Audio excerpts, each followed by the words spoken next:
At 5:45 a.m. on a Tuesday, I was sitting at my kitchen table with a half-eaten granola bar, a client escalation report the size of a CVS receipt, and a headset that had permanently fused to the side of my skull. My name's Gerald Whitfield. I'm 48 years old, and for the past 15 years, I've been the guy who keeps the wheels from falling off at Pinnacle Solutions. My third call of the day was with a client in Munich who wanted to scream about an SLA breach that hadn't even technically happened. I diffused it like always.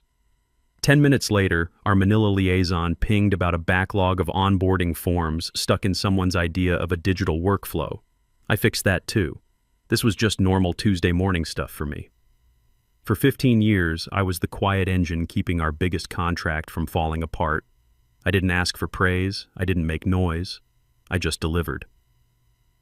While the rest of the organization chased agile buzzwords and rearranged deck chairs on the PowerPoint Titanic, I was putting out real fires with my bare hands and whatever tools I could find.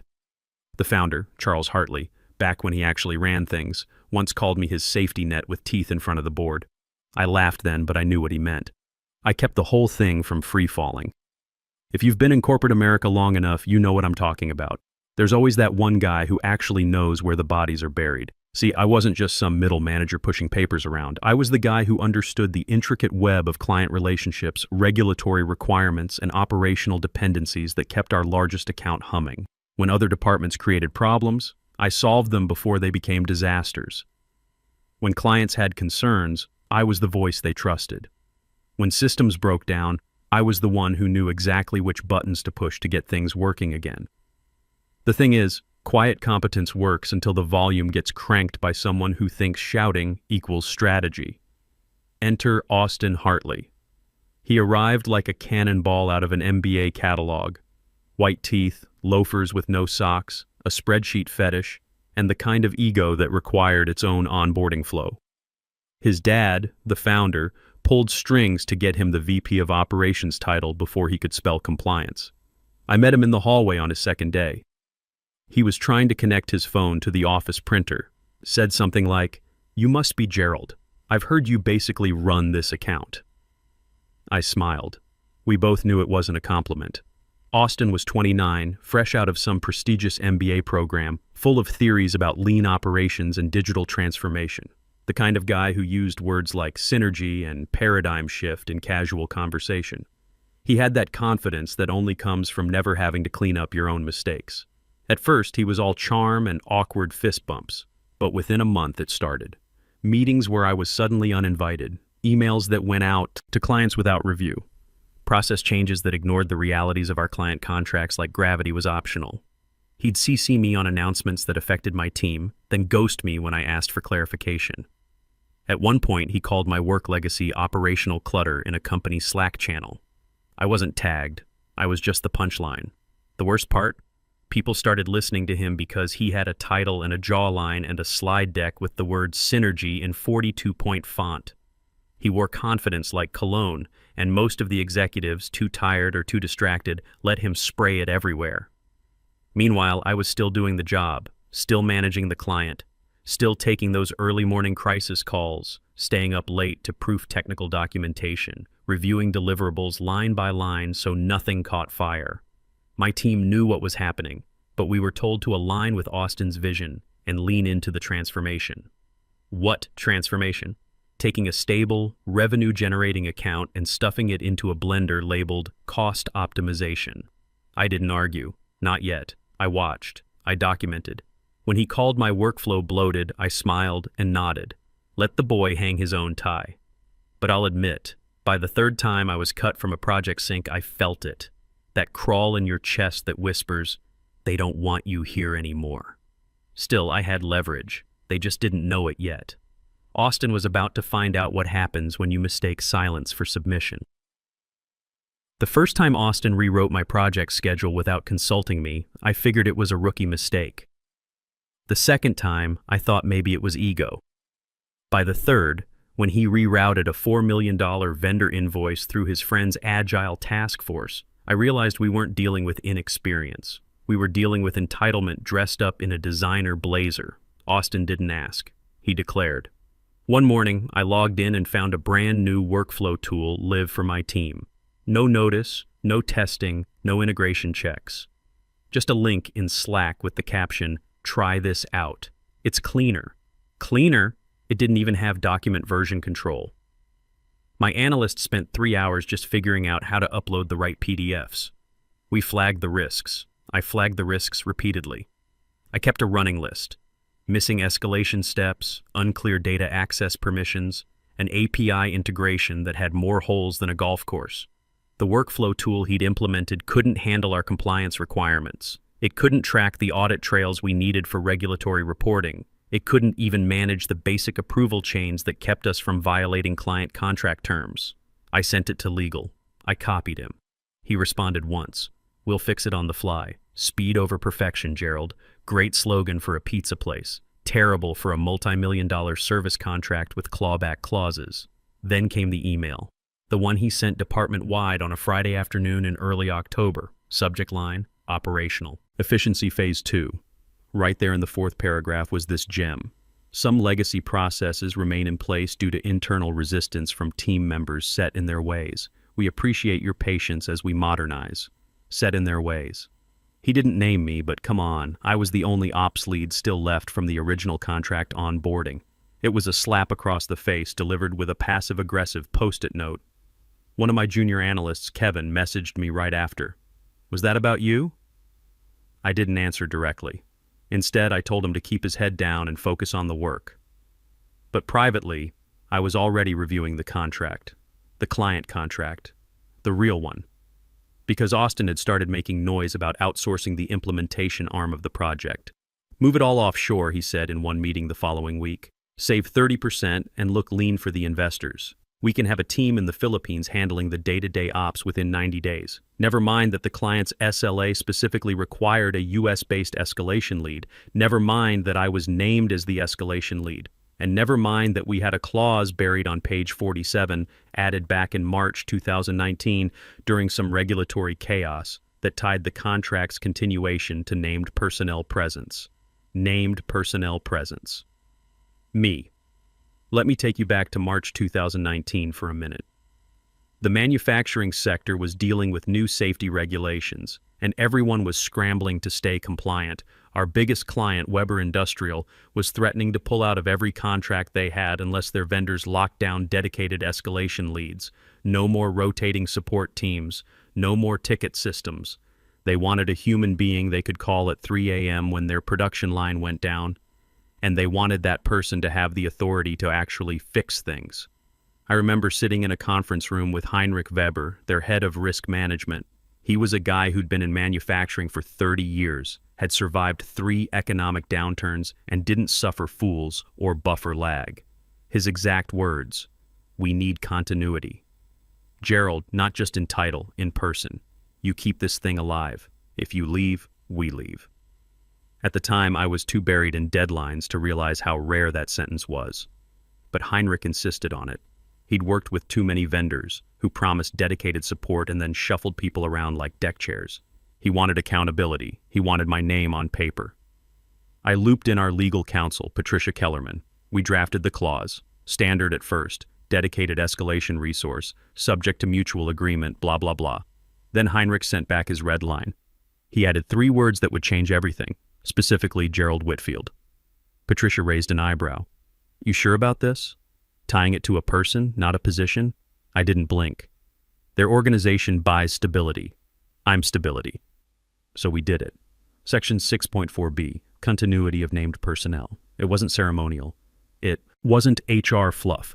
The clause gave the client the unilateral right to terminate the contract penalty-free if I resigned. Not fired, resigned. They wanted skin in the game from both sides. I hadn't thought about that clause in years. It was one of 1,000 safeguards we'd layered into the contract when everything was uncertain. Austin? He'd never read the original version. He'd seen the sanitized summaries, the executive briefings, the ones that made it all sound so plug and play. When I brought up the named personnel requirement casually in a leadership sync in late October, Austin waved it off. "We'll get the client to amend that. It's outdated language." I asked if legal had reviewed his new plan. He smiled that MBA smile and said, "Legal works for us. They'll sign off on whatever keeps the business moving." I could have laughed. But I didn't. I just bookmarked the clause again and sent a quiet note to Patricia with the subject line. Reminder, Section 6.4b, named personnel and continuity terms. No commentary, just the clause and a timestamp. After that, things moved faster. By November, I was removed from weekly calls with the client. Austin sent a customer success manager in my place, a well-meaning deer-in-headlights type named Jessica who thought SLA meant service-level agility. The client noticed. Of course they did. "Where's Gerald?" they asked on more than one call. "Oh, he's working on internal optimization," the team replied, reading from Austin's talking points.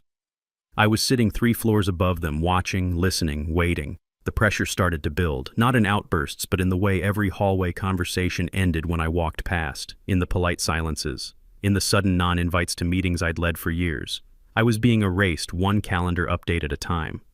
But you don't erase someone like me that easily. You don't spend 15 years building a system with your fingerprints on every function just to get ghosted by a nepotism hire with an MBA and a hard-on for Trello. So I stayed quiet. Let them build their sandcastle. Let them move the pieces around. Let them forget the foundation had my name on it in ink. It was the quarterly all-hands meeting in early December. Video call, suits, fake smiles, you know the kind. The family photo of corporate dysfunction where everyone pretends Austin isn't just the founder's favor dressed in human form. I was slotted third on the agenda, right after the new marketing lead announced we had a TikTok now, and some VP talked about our digital transformation journey. My update was routine: client health, delivery metrics, escalation rates. The same block of data I'd delivered every quarter like clockwork for the past 15 years. Except this time, I wasn't just reporting numbers. I was marking territory, showing that the contract wasn't just on track. It was thriving under the system I'd built. My metrics were solid. Client satisfaction was up 12% from last quarter. We'd resolved 98.7% of escalations within SLA timeframes. The Weber industrial account was generating $14 million annually with margins that made the board smile. I had maybe 6 sentences in when it happened. Austin leaned forward in his little square on the screen, smiling like he was about to propose on reality TV. "Actually, Gerald," he said, cutting me off mid-slide, "this will be the last time you'll be presenting on this account. We're transitioning your project to our new offshore optimization team effective next cycle." Then, just like that, he clicked the mute button, muted me in front of the founder, the board, the investors, the entire company. I couldn't unmute myself. He'd disabled my presenter rights. Just a frozen image of me holding a pointer, mouth slightly open mid-statistic. Every fiber of corporate training screamed at me to stay composed, to take it professionally, to handle this through proper channels later. Behind my eyes, fire. You want to talk humiliation? Try having your legacy wiped like a dry erase board in front of 137 colleagues and 3 shareholders while your replacement plan is announced like a product launch. You want to talk fury? Try being silenced in real time about a project your fingerprints are embedded into while a man who still forwards emails to himself for backup calls it his efficiency win. Here's the thing Austin didn't know. You mute my mic, I sharpen my aim. I didn't say a word. I didn't flinch. I stared into that camera like it owed me money. Then I closed the laptop. Mid-zoom, mid-smirk. Gone. Let him sit in that silence. Let him fumble through the rest of my report like a drunk reading a treasure map. What most people didn't notice, what Austin didn't see, was Patricia Kellerman, our legal counsel, 2 squares over in the gallery view. She leaned forward right after it happened, took out a pen, started writing something down. I caught it before I exited the meeting. Her expression wasn't confusion, it was calculation. Because you don't mute a named individual without consequences, especially not when his name is on the clause that protects the company's biggest revenue stream. I didn't go home that night. I went to my office and opened my old folder labeled Continuity. I pulled up the contract. The real one. The one I helped draft during the chaos of March 2019. The one that said in very plain legal language that if I resigned voluntarily, the client could walk. No fees, no arbitration, no Clause 22 delays. I was the linchpin. And now the whole company had watched Austin announce my irrelevance on the record, with witnesses, under a Zoom license that logs everything. So I started planning, not for revenge, for release. After the Zoom mute heard around the world, I pulled up section 6.4b one more time. My version. Not the one in the shared drive that had been cleaned up by Austin's admin assistant. The original contract with all its protective language intact. There it was. Page 47, paragraph 2. If Gerald Whitfield, the named escalation, officer voluntarily resigns his employment, client reserves the right to terminate this agreement immediately without further obligation, notice, or financial penalty to client. You ever read a sentence that makes your blood go cold and then warm again? I stared at those words for a long time. Then I took a screenshot, saved a PDF copy, emailed both to myself. Subject line 6.4b Insurance. Then, without a word, I opened the secure legal repository we all had access to. Our CYA folder, we jokingly called it. I uploaded the full, unedited contract with a simple note in the metadata. Original version. Executed March 15th, 2019. I didn't send an alert. I didn't forward it with passive-aggressive commentary. I just made sure it was there, time-stamped, quietly breathing in the corner of the corporate server, waiting for someone to notice. The next morning, December 8th, I walked into the office with 2 coffees. One for me, one for no one in particular. I smiled at the receptionist, chatted with the facilities guy about the broken elevator, played the part. But something had fundamentally shifted. Because knowledge is one thing, leverage is another. And I now had both, wrapped in legal language that Austin had never bothered to read. My team was nervous. Kevin approached me near the coffee machine, voice low. "Gerald, people are freaking out. They heard about yesterday's call. Is it true Austin's moving everything offshore?" I sipped my coffee. "Austin makes a lot of announcements." "But the client contract," he pressed. "I heard there's some clause about you specifically." I didn't confirm or deny. I just told him to keep his head down and not forward anything to his personal email. "Let's not give them an excuse to pull security audits," I said. By lunch, the rumor mill was spinning. Junior associates in legal were quietly pulling up contract files. People were whispering in corners.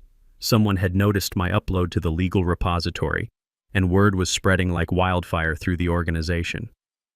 Patricia Kellerman sent me a calendar invite for 2 p.m. Subject line, quick sync on operational continuity. No agenda, no details. Just 2 people who understood exactly what was at stake. The next all-hands meeting was scheduled for 9 a.m. sharp the following Tuesday, December 12th. I could feel the digital tension humming through the meeting link before anyone even spoke. Cameras flickered on like stage lights. Board members, department heads, a few brave souls from client success, pretending they hadn't heard the rumors swirling all week. I logged in at 8:59 and waited. Camera off, microphone muted, and my resignation letter folded neatly beside me. At 9 a.m. sharp, Austin opened the show. "Morning, team," he chirped, eyes too bright, suit too crisp, excited to share some progress on our lean operations initiative. "We're already seeing results from the new offshore strategy, lower overhead, tighter deliverables, and way more scalability for our clients." I watched his reflection in his own monitor, the way his eyes darted as he read from a script disguised as spontaneity. He was about to launch into a slide deck full of bullet points about synergy and velocity when I made my move. That's when I turned my camera on. No greeting, no wave, no words. Just me staring straight into the lens like I was making eye contact with every person on that call, because I was. In my right hand, my employee badge, the same one I'd swiped every day for 15 years, now dangling like a severed lifeline. In my left, a signed resignation letter held at shoulder height, signature visible, timestamp clear, and behind me, black Zoom background with stark white letters, all caps, effective 9:01 a.m. I didn't blink, I didn't smirk, I didn't gloat. I just let the silence stretch like a taut wire about to snap. You could feel it hit the room like a low-pressure system rolling in. Someone coughed. Someone else dropped their mug. Austin faltered mid-sentence, eyes darting to the screen where I now occupied center stage. "Gerald," he said, his voice pinching upward like a balloon losing air. "We can discuss this offline." I clicked mute. Not to stop him. To stop me. I wasn't giving him the satisfaction of turning this into a back and forth. He didn't deserve my words. Patricia was 2 squares over in the gallery view. Always stoic, always detached, until now. Her body shifted, leaned forward, squinted at the letter in my hand, then looked toward the founder's square, which notably had no camera on, just the initials CH. I saw it all happen in less than 5 seconds. Austin kept talking, something about making space for new leadership structures, like I hadn't just detonated the room. But no one was listening. The chat was already exploding. Private DMs were flying. The word clause appeared in multiple conversations. I held the frame for exactly 30 more seconds. Let it burn in. Let them feel it. Then, with perfect timing, I clicked leave meeting. I left them floating in the awkward silence of their own arrogance, in a Zoom call where the most important voice had just signed off forever. 9:01 on the dot. The exact moment Section 6.4b activated. The moment I logged off, the company chat ignited like someone had tossed a match into gasoline. Threads exploded with a velocity I'd never seen. Did he really quit? Was that his actual badge? Is the clause real? Holy shit, we're screwed. Panic wrapped in professionalism. Emojis desperately trying to soften the free fall. Patricia didn't wait for permission. She left the meeting mid-sentence, phone already dialing. By the time she reached Heinrich Weber, our client's head of risk management, the news had already traveled through some invisible corporate grapevine. "Patricia, I'm calling to clarify Gerald Whitfield's employment status," she said, voice clipped and professional. Heinrich didn't bother with pleasantries. "So he's really gone?" Patricia hesitated, probably hoping for some wiggle room. "We're still assessing the situation and exploring our options." "We're not," Heinrich said flatly. "We're reviewing our contract terms. And without Gerald, we have no interest in continuing this relationship." That was it. No negotiation, no begging for reconsideration, just German efficiency cutting through corporate BS like a hot knife. 21 hours and 13 minutes after I held up my resignation letter on Zoom, Weber Industrial sent a formal termination notice. Subject line, activation of Clause 6.4b, immediate contract exit. One clean email, cold and legal, confirming that the biggest account in the company, $14 million annually, was now gone. Investor confidence didn't wobble.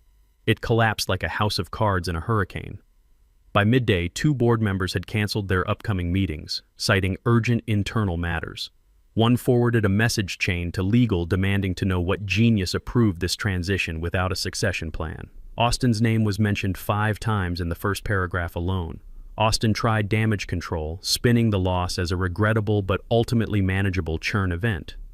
He even pushed out a company-wide email titled, "Change Brings Opportunity," complete with a quote about chaos and innovation. But legal wasn't playing along.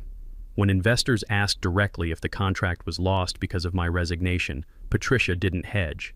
"Yes," she said in a conference call I heard about later. Clause 6.4b was triggered. It was valid, binding, and ignored by leadership despite multiple warnings. She didn't mention names, didn't need to.